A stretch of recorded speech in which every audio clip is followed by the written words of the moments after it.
All right, so how about a warm up today before you try that fake summative quiz on Schoology?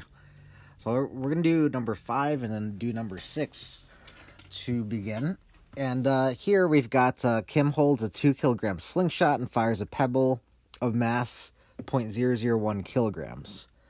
Now, here in this problem, I'm not going to draw this to scale because the number 0.001 kilograms is a little weird with the decimal, so I'm just going to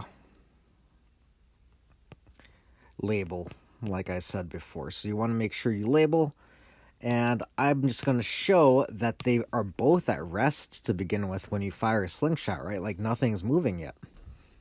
So these two quote-unquote rectangles are actually 0 meters tall.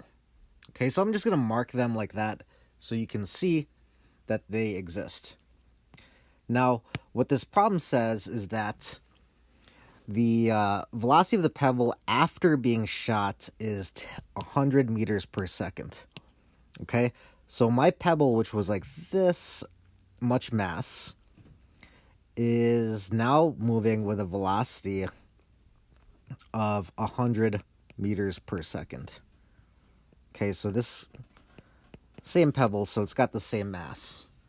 All right, so we can determine the momentum of this because if you multiply the kilograms and meters per second together, just base times height, right? Or momentum is equal to mv, right? We get 0.001 times 100, and I believe that gives us a momentum of positive 0.1. Okay, now what this problem wants is the recoil speed of the slingshot. So essentially, we still got the slingshot. Nothing has changed about its mass. But now it's moving in this direction with some amount of velocity. Now the momentum, the mass of the slingshot is still 2 kilograms. Okay? So here's how I want you to think about this problem. Essentially, what we have here is the other possibility where there's no impulse. So there's no impulse, there's no outside force. It's just the two masses, and they've got their own velocities before and after. Okay? Now, in the beginning, before anything is happening, both objects are at rest. So the momentum of the slingshot is 0, and we're going to add that to the momentum of the pebble, which is also 0 because neither is moving. Okay? Now, at the end, what this problem is saying is we need to figure out the momentum of we want to figure out the speed of the slingshot. Okay, so before we even talk about the speed, we need to find the momentum. So I'm just going to call this x. And whatever x is, it is added to the momentum of the final momentum of this pebble. Okay, so that's what we have. So let's tidy everything up here. This is all 0 plus 0 plus 0 is just 0. Okay?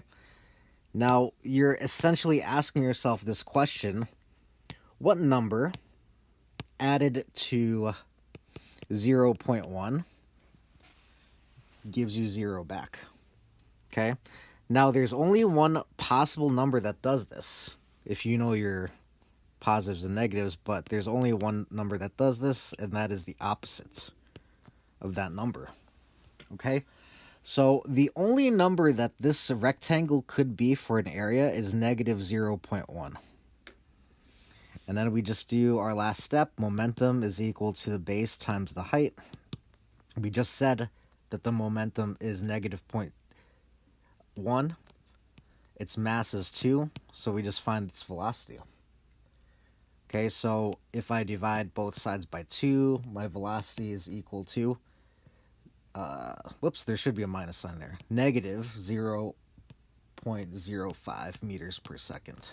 Should be a negative there. Okay, so that's question 5. All right, so for question 6, let's see what's going on in this problem. Here again, we have another problem where there is no impulse. So if you read, you can tell that there's no impulse because it does not mention, the cheesy way is, does not mention force, does not mention seconds or time, okay? What we are given are two different masses, okay? So that's the key part here. So we do not have to deal with this impulse, okay? So whatever we have, whatever momentum we have to start is what we should have at the end. Okay, so let's see what we got. One empty freight car, I'm going to use blue for this one, is coasting at 10 meters per second. Okay, so its rectangle is going to be 10 meters tall. It hits another one that's at rest. So I'm going to use red for the one that starts at rest. And then they stick together, they couple together. Each car has a mass of 3,000 kilograms. And the loaded car, which is the one that's moving, that's our blue one, is 12,000 kilograms. Holding 12,000 kilograms of canned soda. All right, so let's pause right there and just get this out of the way. The one at rest is empty. So I'm going to call this M2. That one's empty, so it's only 3,000. Okay. So for the one that is full, that's carrying stuff, this one I'm going to call M1. And not only is it the same, but it's also got some cargo with it. So specifically 12,000 kilograms of canned soda. Okay. So what's this make? It's got a mass of 15,000 kilograms. And there we've got our bases for a rectangle. Now, this is what I was talking about a few screencasts ago. You're not always going to get nice numbers. That's why you always want to label. So typically, I just like to... You can have a big object and small object usually. So I'm just going to go like this for the big object. Just make sure it's got a wider looking base for the rectangle. And here I'm just going to go the whole way up. And that's my 10 meters per second. And here's my 15,000 kilograms. Okay. Turns out that when you do base times height or mass times velocity, you get this much momentum in the positive direction. As for the red one, M2, that one was at rest.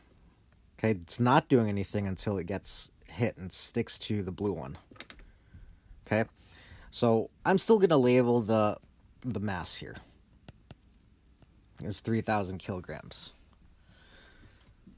Now, afterwards, we've got the fact that they stick together. So I'm going to use a new color here. Essentially, we result with one object. Okay, we end up with one object. And now here's the thing. We need to figure out what momentum this object has before we even figure out what the speed is. Okay, because that's what the question wants. What's the speed? And essentially, that translates to is how tall is this purple rectangle going to be?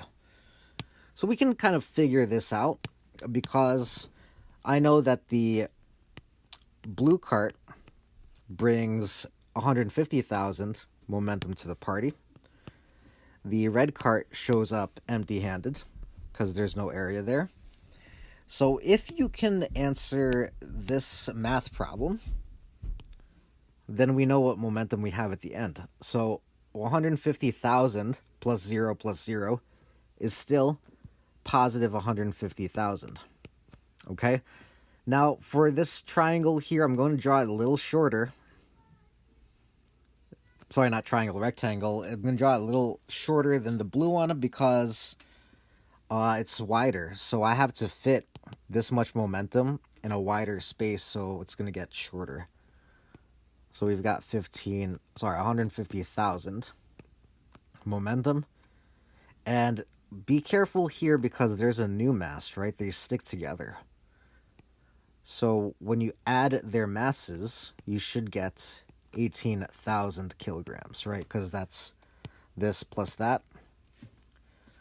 So answering this problem is just a matter of setting your momentum equation up. Momentum is base times height.